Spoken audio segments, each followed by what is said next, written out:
Tonight, Canada's plan to fight back. This is really about supporting Canada, supporting worker communities and businesses.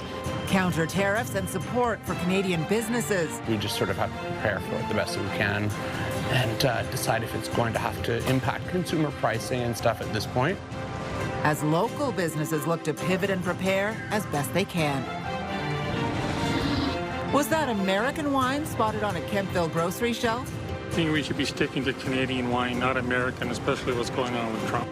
Just a mistake, the store says, albeit a very visible one amid heightened tensions and an escalating trade war. And we will always love her.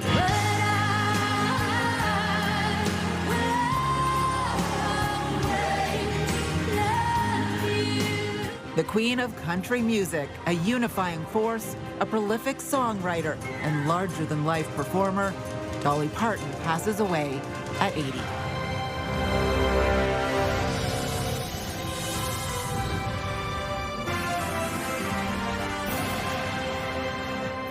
Good evening. We have special coverage tonight of the Canada-U.S. trade war amid escalating rhetoric and actions on both sides of the border. Canada hitting back today with retaliatory dollar-for-dollar tariffs on hundreds of American products as consumers and businesses brace for the impact. Canada must respond, and today we are, in a proportionate, targeted, and strategic way.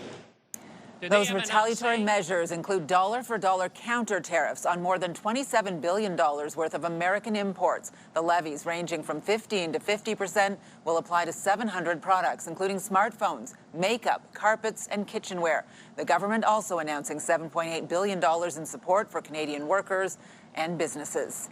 CTV's Caitlin Wilson is in studio with more on the local response and how this could all impact consumers and businesses here in Ottawa. Caitlin. Yeah, Patricia, as the trade war with the United States heats up, local businesses and consumers are preparing for what higher tariffs could mean. The question now is how far those higher costs will travel and who will ultimately end up paying for them. At the same time, Ottawa and Gatineau are looking to strengthen their own economic ties. This is Dermalogica. This is our main skincare line that we work with. They're from the United States.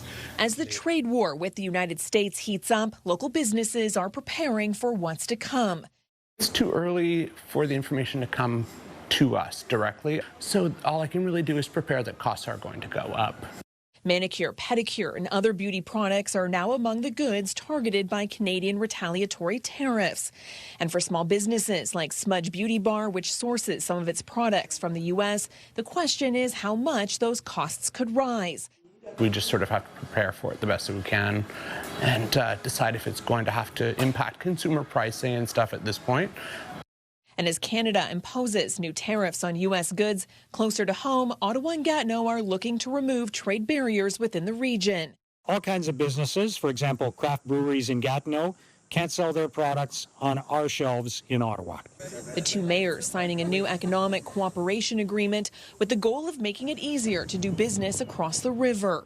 We will work together again and again in the region to consolidate our economy, to create opportunities, to downsize the quantity of barriers that we have between the two provinces. The agreement looks at economic development, transportation and tourism, while also pushing to have the National Capital Region recognized as a distinct economic zone. We're going to work with our federal and provincial partners to make sure that that happens.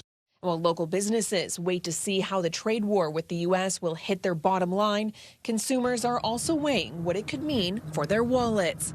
I think it's going to affect a lot of families and livelihoods, but I think it's ultimately important that Canada stands up to the U.S. and that we're not bullied. It's worth it for the long term. We need to keep strong. And the mayor says he plans to bring a motion to City Council tomorrow to discuss other ways to protect the local and regional economy from this period of economic uncertainty. Patricia? CTV's Caitlin Wilson live for us tonight. Thank you. The retaliatory tariffs are set to come into effect in exactly 2 weeks. CTV's Mike Couture has more on what's included on Canada's list and how it could impact Canadian businesses and shoppers. The LaPlante family has been in the metal roofing business for 3 generations.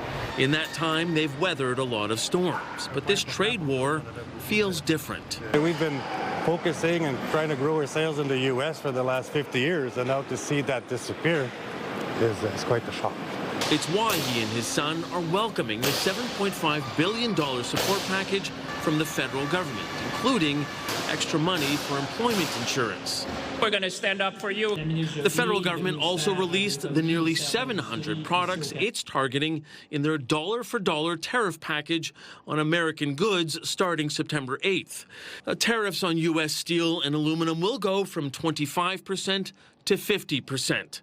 Other goods seeing levies at that rate include perfumes and makeup and honey, among other things. Seafood products, cheese, and large kitchen appliances will be hit with 25% tariffs. We're also targeting products that will target states in the U.S. And so we're being wise and strategic to put political pressure. There will also be economic pressures on Canadians, and government officials couldn't put a number on how these measures will impact the economy on this side of the border. We will publish our estimate when we come to the budget 2026.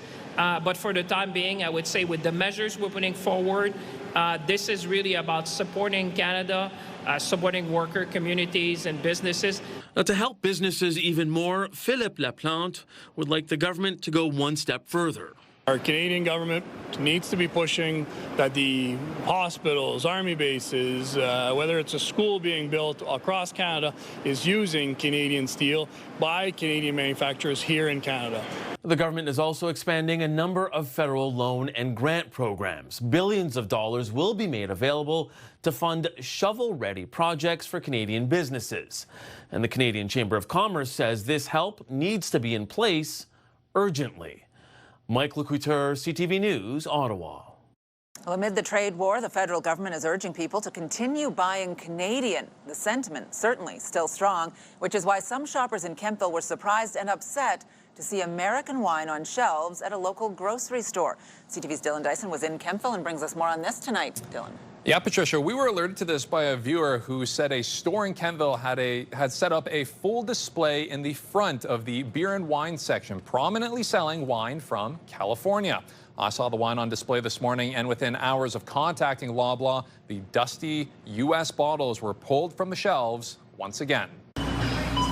American wine temporarily back on store shelves in Kemptville, Ontario. And I don't know why they would do it. At the Johnson's Your Independent Grocer on Tuesday, bottles of red and white CK Mondavi wine from California were displayed prominently at the front of the store's beer and wine section. I think we should be sticking to Canadian wine, not American, especially what's going on with Trump. It's not my choice that they would do that, but I choose not to purchase anything. It's unclear how long the products had been on the shelves for. A viewer said they first noticed the wine for sale on Sunday. The bottle is still on display Tuesday morning. But when CTV News reached out to Loblaw, the parent company of the Your Independent Grocer chain, it said the wine was put on the shelves without the approval of the store owner. And once identified, it was removed immediately. It bothers me they don't sell it at the liquor store. We're trying to, I don't boycott the States, but I'm not trying to buy anything from the States purposely. It bothers me.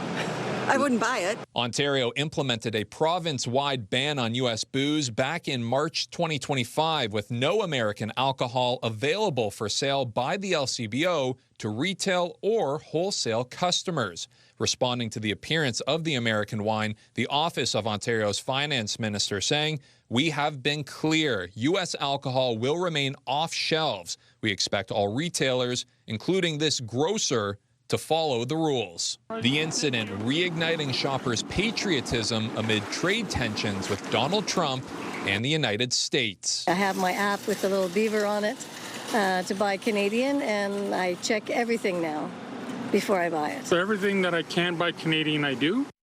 After visiting the Kemptville location, we also checked two other Loblaw-owned grocery stores in Ottawa's South End and did not find any American wine for sale. Patricia. Maybe a glass of Canadian wine after work tonight. Dylan, thanks so much for this. Sounds good. CTV's Dylan Dyson reporting live for us.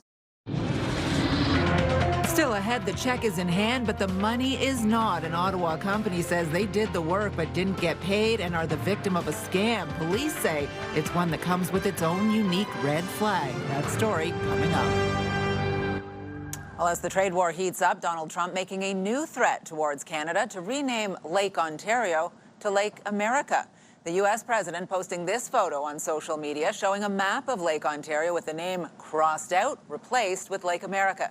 In the caption saying, quote, "We don't expect to be doing much business with Ontario any longer." The Great Lake borders Ontario and New York, and the name is older than Canada itself. It began appearing on maps in 1656, with the province named after the body of water. Canadians seemingly unimpressed with Trump's latest threat. First of all, it's international water, so he has no right to rename a body of water that is not American. So I think he needs to learn a little bit of geopolitics and understand the way the world works. He's delusional. We all know that. Once again, he hasn't given this any thought whatsoever, and that's the way he speaks. And I don't think it's going to go anywhere. Yeah, obviously he can't do it. And we like Lake Ontario because we're in Ontario. Even if Trump did rename the lake, Canada does not have to recognize map changes made by other countries. Last year, Trump renamed the Gulf of Mexico to the Gulf of America. Meantime, Doug Ford says it's time to turn down the temperature one day after trading insults with the U.S. president. The Ontario premier spending the day trying to make the case for Canada and deliver a message directly to Americans on U.S. network television. CTV's Queen's Park Bureau Chief Siobhan Morris reports.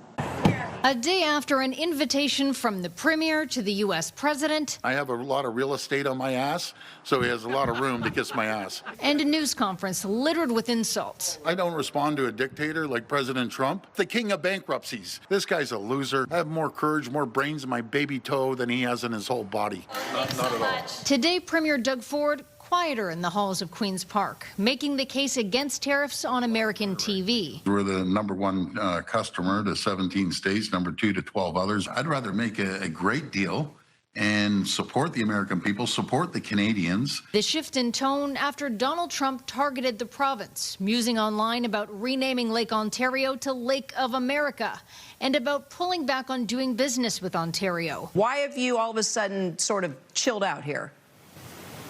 Well, you know something, he can throw them as much as I can. It's just not worth fighting back and forth and all the rhetoric. On this, opposition parties agree with the premier. This is not WWE SmackDown. That's not going to feed families. That's not going to protect jobs. The NDP leader says the goal shouldn't be to land the best insult. This is about actually doing what we can do here in the province of Ontario. Like making sure governments are really prioritizing Ontario products and services and reviewing existing contracts. WSIB jobs going to Iron Mountain in the United States.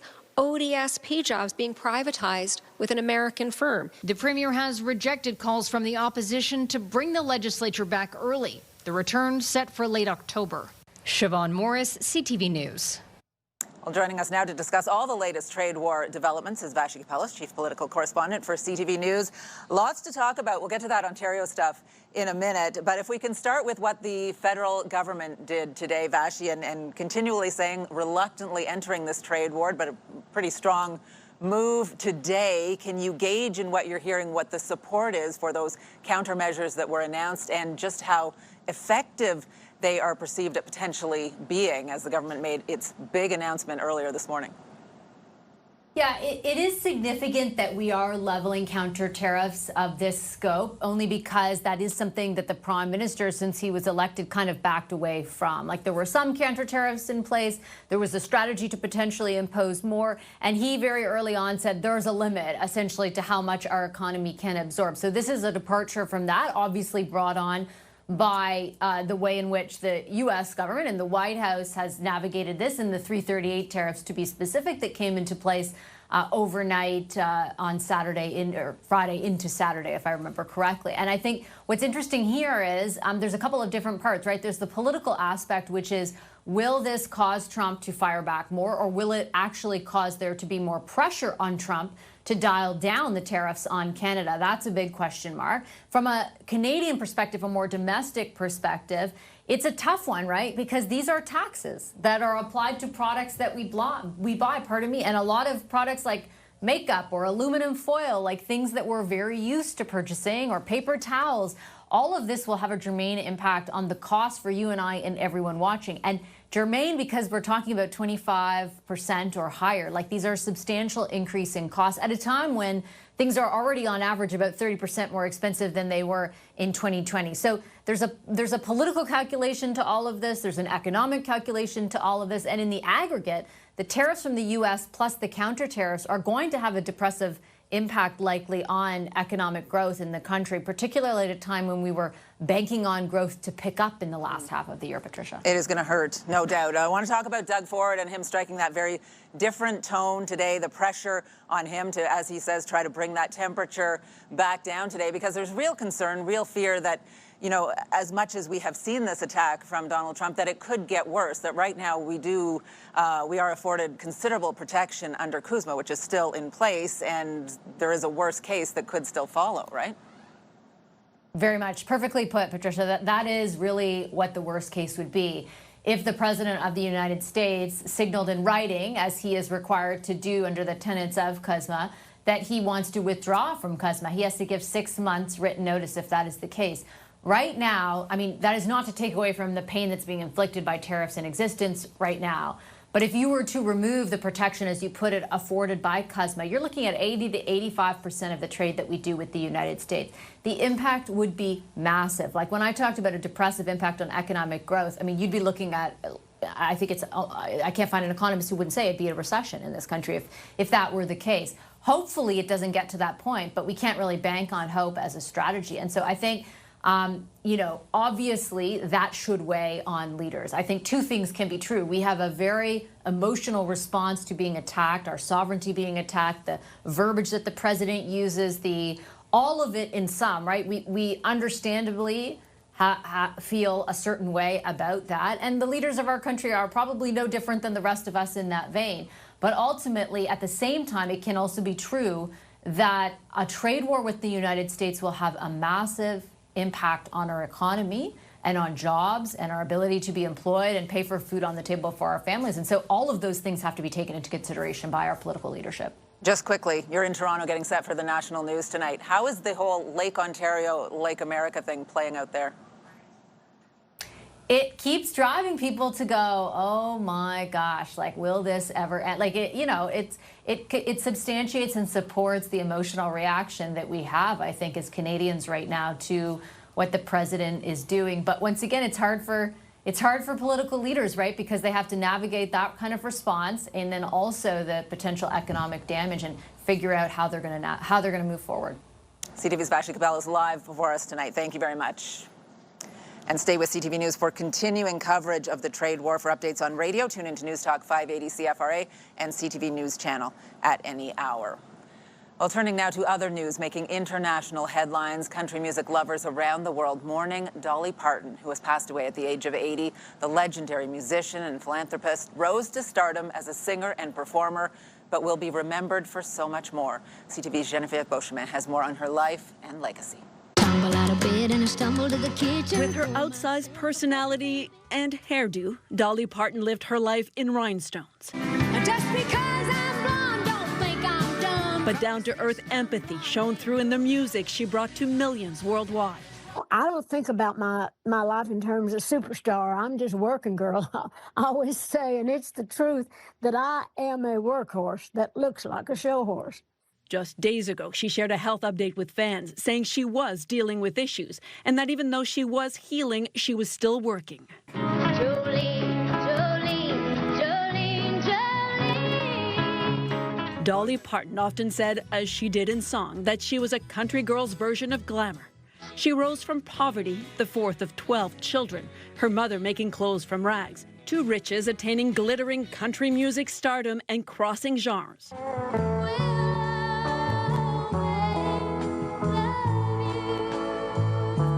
With her soprano voice, she delivered 25 #1 country hits. Many of them she had written herself. She was one of the first women stars to write much of her own material. In the 1970s, her star rose. She delivered movies like 9 to 5, TV shows, and more hits. She was a country star inducted in the Rock and Roll Hall of Fame, and in later years focused on her charity work. Her husband, Carl Dean, died 17 months ago, a heartbreaking loss to Parton, who described their relationship as a great love story. Dolly Parton's nephew announced her death, as was her wish. She wants to rest in a beautiful bed of plush cotton because after a life wearing heavy rhinestones, she finally deserves to be comfortable and have some rest. Parton once said she hoped people would see her brains beneath her hair, her heart beneath her chest. But many also say it was her humanity that touched so many, and that her legacy is far more than her music.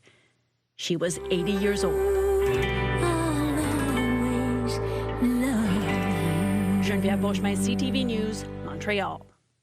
If it looks at all suspicious, stop it, ask a couple questions, and then you're not going to lose money. Well, coming up, an Ottawa business owner speaking out and warning others after avoiding falling victim to what's called an overpayment scam. We want to go to Jackie on the balcony now for a first check on the weather. Jackie. So sorry, Patricia. We are hanging out on the Capital Barbecue patio where the rain has moved past downtown Ottawa and for much of eastern Ontario. Sun is shining. We're expecting these conditions into the midnight hour. Overnight, yeah, there still is a 40% chance of showers, but by the time we get past midnight, a few clouds in the sky. 12 degrees, the overnight low. 26 degrees, our anticipated daytime high. You can leave the umbrella at home for our Wednesday. Here's a live look through our Centennial Glass Skycam where the temperature is 21 degrees. The sun shining down on TD Place on this Tuesday evening. Ottawa is always on the move. We're a big city with a laid-back vibe. Where foodies love their sweets. And markets bursting with flavor. Wrapped up in waterways. And hot summer days. This is a city where culture is on display. And the future meets the past. Where people come together. Always proud. Often loud. Whee! And positively the best place to live. We move with you, Ottawa! What if 30 days could change your heart health and your future? This September, jump in for Women's Heart Health and join us for our first ever heart-to-heart walk on September 29th. Every step helps fund life-saving research and care at the Canadian Women's Heart Health Centre, powered by the Ottawa Heart Institute. Register today at jumpinnow.ca and receive your official Jump In socks.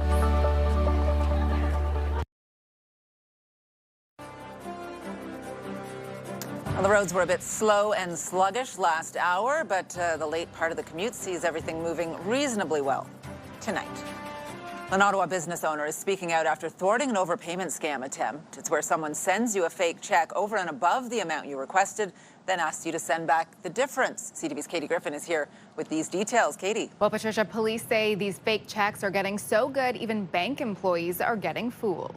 This is all the documentation. Kevin Moberg at Signarama Nepean was all set to install decals on a fleet of vehicles. He did send me the graphics so I could start printing and all that. He received the order over email from a business said to be in Toronto last month. Then red flags started piling up. He sent me all the information, so right away I checked addresses, which was wrong. It was actually a subdivision, old subdivision in Toronto.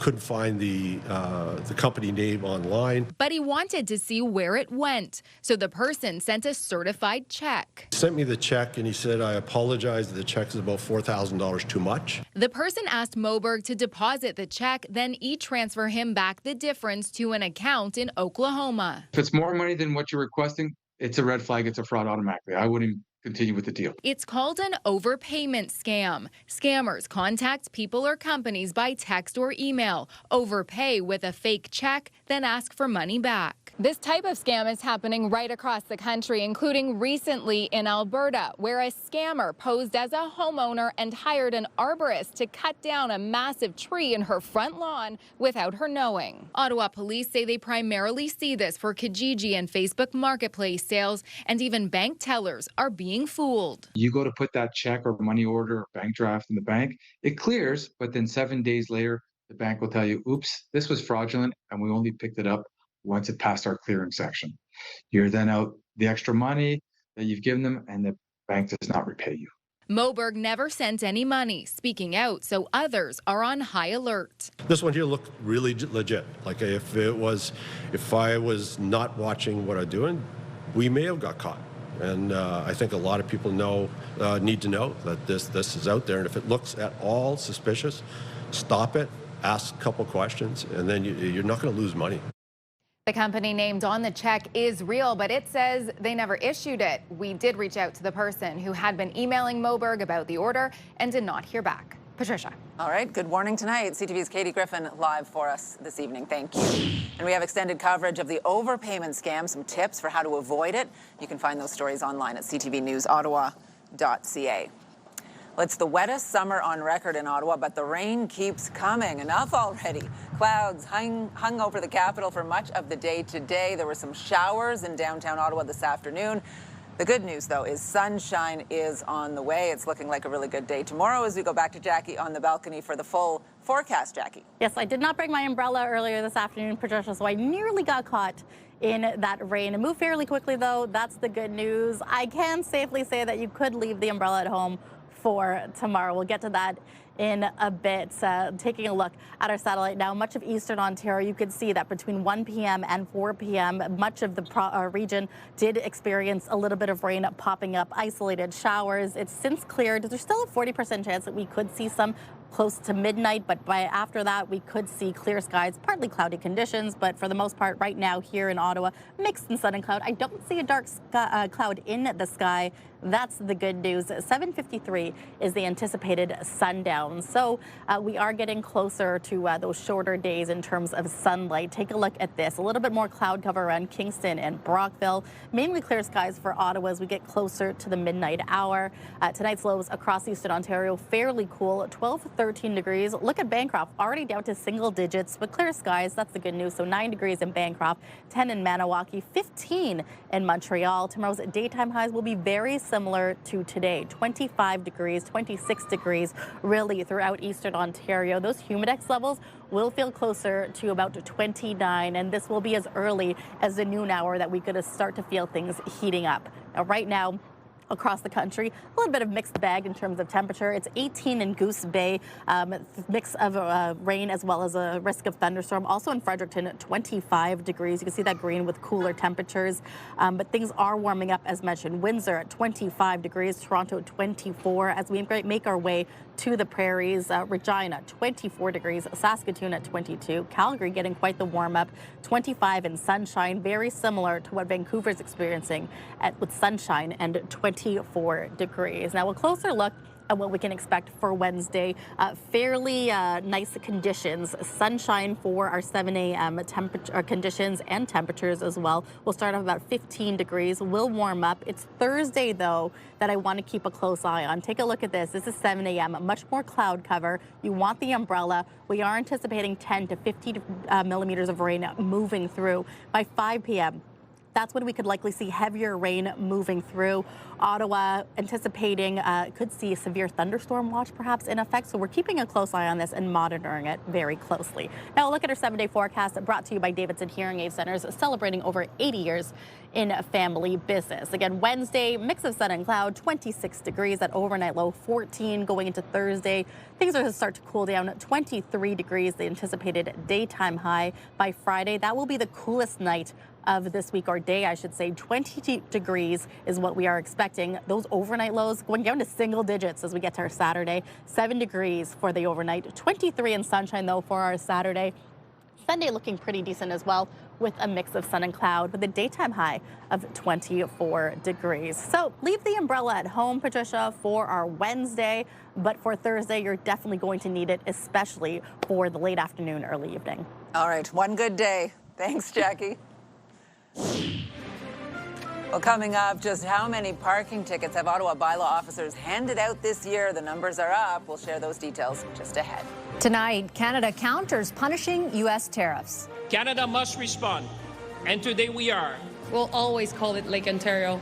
Plus, the reaction after Trump floats a new threat. Later on CTV National News and watch on Crave. CTV News community and weather anchor Jackie Perez. Weeknights.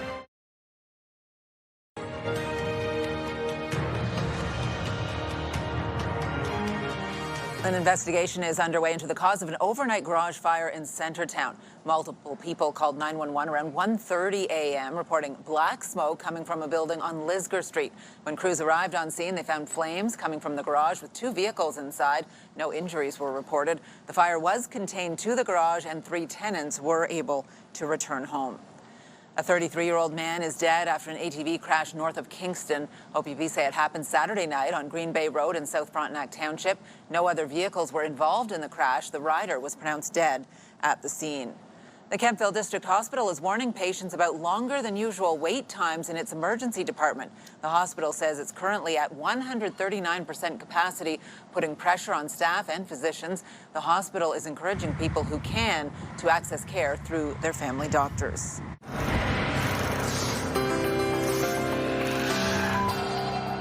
In tonight's Big Picture, the Toronto Zoo is sharing an update on its baby giraffe as it marks 6 months since she was born. Imara was born in February, and zoo staff say she has grown a lot. She is now quite tall, more than 8 feet tall, in fact, and weighs more than 560 pounds. Zoo staff describe her as curious, adventurous, and confident.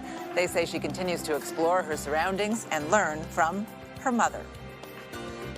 Well, now some other stories you need to know right now. It's been a busy year so far for Ottawa bylaw officers.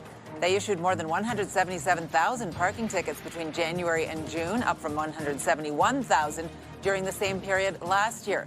Bylaw says the increase can be attributed to several factors, including population growth, enhanced enforcement in school zones, and an increase in service requests.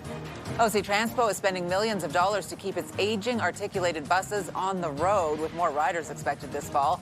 The plan is to refurbish 30 of the buses, which are now 16 years old. It will cost around $180,000 per bus, with a total cost of around $5.4 million. The work is expected to be complete by the end of March. Concrete barriers are now in place at Knoxdale Public School after a car crashed through the front yard earlier this month. The driver had a medical emergency before losing control of the vehicle. No children were in the schoolyard at the time. Thankfully, no bystanders were hurt, but the incident did spark calls from parents for safety changes. The barriers are now in place as students get set to return to class next Tuesday. We're getting a look tonight at how much money Ottawa's mayor and councillors have spent on office expenses this term. The mayor and all 24 councillors have discretion on how to spend taxpayers' money when it comes to staffing, advertising, and office supplies. Between November 2022 and May 2026, they spent nearly $29 million. Most of that was for salaries for office staff. Post-secondary students in Ontario are preparing to take on more debt as the new school year approaches. Earlier this year, the Ford government announced it would cut student assistance grants from 85% to a maximum of just 25%. The rest will have to be paid back. It comes at the same time the government ended a 7-year freeze on tuition. That allows colleges and universities to raise fees by up to 2% a year for the next 3 years. Right now, parents need more information because the safety risks may not just be limited to fake or off-brand toys.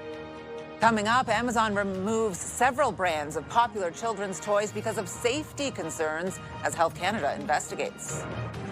You're watching CTV News with Patricia Boal. Pure Country 94. Ottawa's home for the best country music. Listen to Pure Country 94 on the free iHeartRadio app. Get the latest live local breaking news. Sign up now for our morning and evening CTV News Ottawa newsletter. The best local content from CTV News, Your Morning Ottawa, and News Talk 580 CFRA. Get it all in one place. Sign up now at ctvnewsottawa.ca. The CTV News Ottawa newsletter is brought to you in part by CAA Business.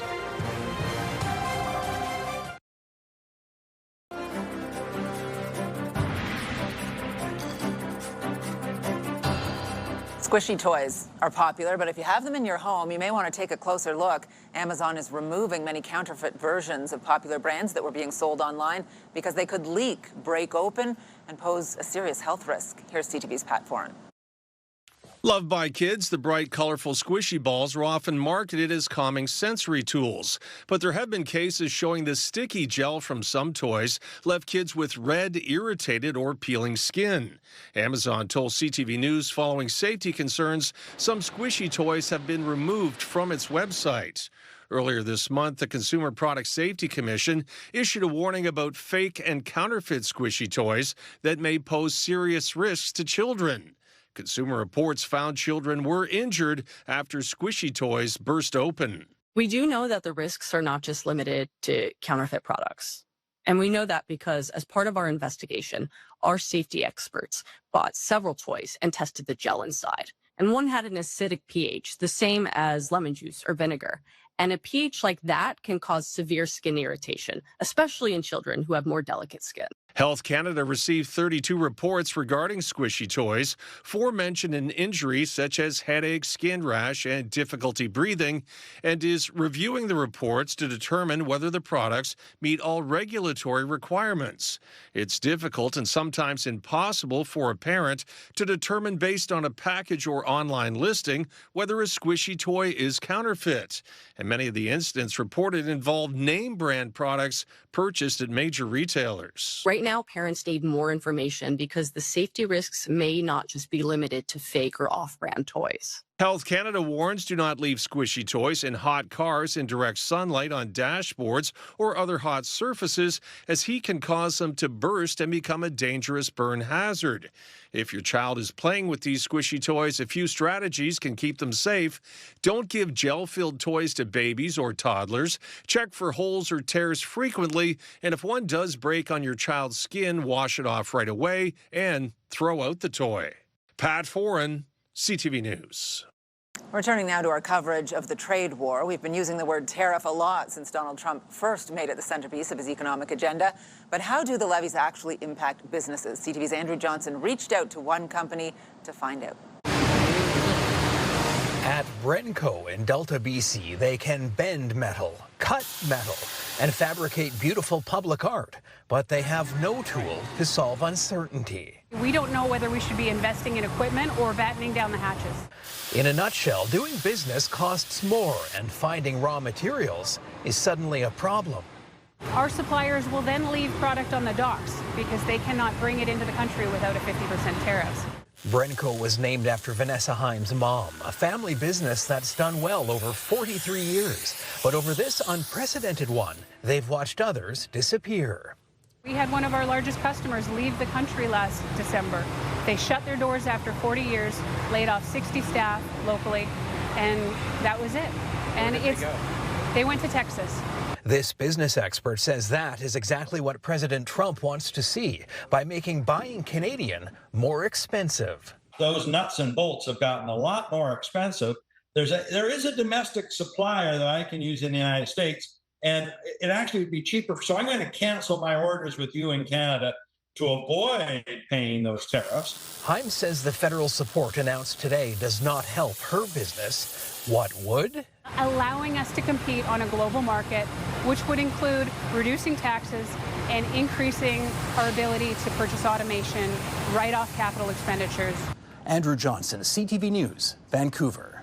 It's pretty mind-blowing, to come up and see the line and just see, the press, and it just feels very big. From the pitcher's mound to the art studio, a Toronto Blue Jays player is sharing his artwork at a new museum exhibit. You're watching CTV News with Patricia Boal.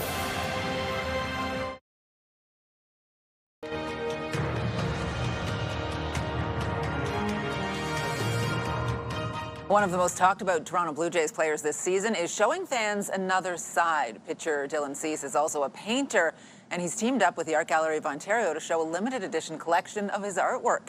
Here's CTV's Sean Leathong. The 1-2 from Cease. He got it. He's second in the major leagues in strikeouts, and now Dylan Cease leads all of baseball in another category. Works of art hanging in a major gallery with his original painting titled Eve of Toronto at the Art Gallery of Ontario. It's pretty mind-blowing, to come up and see the line and just see, the press, and it just feels very big. This morning, fans were lined up around the block and through the front doors for a chance to meet the Blue Jays All-Star and see his work up close. Dylan Cease, I was shocked. He's an incredible artist. I've been a member for years, and when I heard that they were collaborating with Dylan Cease, I'm like, I have to get the shirt. There are T-shirts, prints, and tote bags for sale, all the proceeds going to the AGO charitable mission, a collaboration that came about after staff spotted Cease inside the gallery on his off day. Our social media manager guided him into our Renaissance gallery, which is full of guys with moustaches. So we got this perfect photo of Dylan between two 15th century masterpieces all showing off their moustaches. And Dylan was more than happy to talk to us about his artwork. The story continued, the conversations continued, and here we are. Cease began painting his own originals back in 2022 as he uses art as a way of separating himself from baseball. I think it helps me balance my life and balance myself in a lot of ways, and ultimately I just really enjoy doing it. Cease crafted Eve of Toronto during spring training this past February.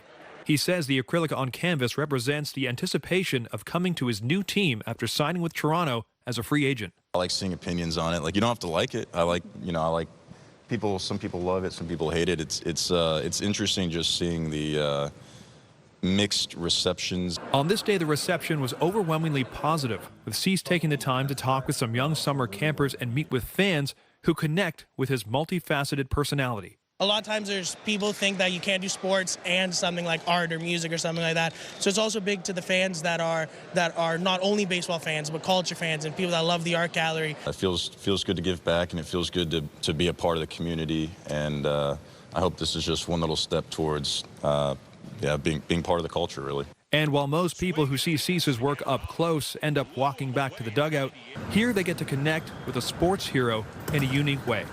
Sean Leathong, CTV News. Your face starts to hurt from smiling. Coming up, a long-standing Ottawa business recognized for bringing people in the capital together for 3 decades. Jackie. Well, thanks so much, Patricia. Getting a look at our next 3 days, the forecast is looking pretty nice for our Wednesday. 26, the anticipated daytime high with a mix of sun and clouds. But bring those umbrellas out for our Thursday. We are anticipating showers, especially in the later part of our afternoon, early evening. Daytime high 23. Yeah, you're going to notice temperatures dropping by the time Friday rolls around. 20 degrees is the anticipated daytime high to start our weekend. But for now, here's a live look through our Centennial Glass Skycam. Not too bad for 21 degrees, especially with the sun shining, feeling closer to 24. The sun shining down on Quebec Point. You're watching CTV News with Patricia Boal. The National Capital Region is jam-packed with incredible experiences you don't want to miss. Hey, it's Tanea Taylor, your iHeartRadio Weekender, powered by Barhaven Ford. Get the inside scoop on all the biggest and best events every Thursday, Friday, and Saturday on CTV, Move 100, Pure Country 94, TSN 1200, and News Talk 580 CFRA. iHeartRadio Weekenders is powered by Barhaven Ford. Employee pricing on now.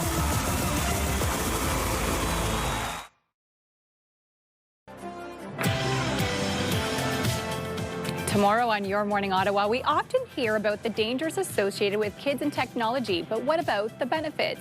Tune in on CTV or stream us live on Crave at 6 a.m. Hairstyles, courtesy of Salon Fiorella. Here's what's on CTV tonight. E-Talk, The Big Bang Theory, Jeopardy Masters, The Amazing Race Canada, and Password. So I have to rush home, watch last week's Amazing Race Canada episode before tonight's at 9 o'clock. I think I can fit it all in, though. Yes, why not? Yeah. I mean, I'd say go outside, but priority. Tomorrow I'll be outside because tomorrow it looks really good. It does. Tomorrow we're going to take a look at this. A little bit chilly to start things off. You might want to layer up in the morning. 15 degrees. Mainly sunny skies, though. As mentioned, leave that umbrella at home. We're getting to a daytime high of 26 degrees. Mix of sun and cloud will dominate our Wednesday. But Thursday, a different story. Early evening, late afternoon, we can anticipate heavier rain moving through the region, probably in the noon hour, again at 5 p.m. 5 to 10 millimeters of rain. Some areas could see more. 23 degrees, the anticipated daytime high. Patricia, I know you're keeping an eye on Friday. 20 degrees, the anticipated daytime high. And going into Saturday, we're down to single digits. 7 degrees, the overnight low. It'll be cold overnight for sure, but some of those conditions are looking a little better, a little drier, so exactly. Good stuff. Finally, for us tonight, want to show you this. A local barbershop is being honored with a special ceremony as it marks 30 years in business. We thank you, and we thank you every day for making our neighborhood such a rich and diverse place. And on behalf of also the province of Ontario, I want to also extend my deepest congratulations to you. There you go. Politicians presenting Fades International with an official certificate of recognition yesterday. The barbershop first opened on Somerset Street West back in the late 90s. Wow. And for many in Ottawa's Black, Latino communities, it's a place to gather, connect, share some stories, share some laughs, and yeah, real community feel in there. Really nice way to recognize them. Look at all the people there just supporting this wonderful anniversary, just celebrating community and culture. I love it. Yeah, I love it too. It looks like an awesome place to hang out. I do believe that your barber or your hairstylist knows more about you than anyone else, right? Call them my therapist sometimes. Yeah. Love it. Something about they put their hands on your head and you start talking. Yeah, awesome. Really nice recognition for them. Love that. That is it for us tonight. Hope you have a good evening, whether you're watching Amazing Race Canada or whatever you're doing tonight. We're going to see you back here tomorrow. Jackie will be here at 11:30.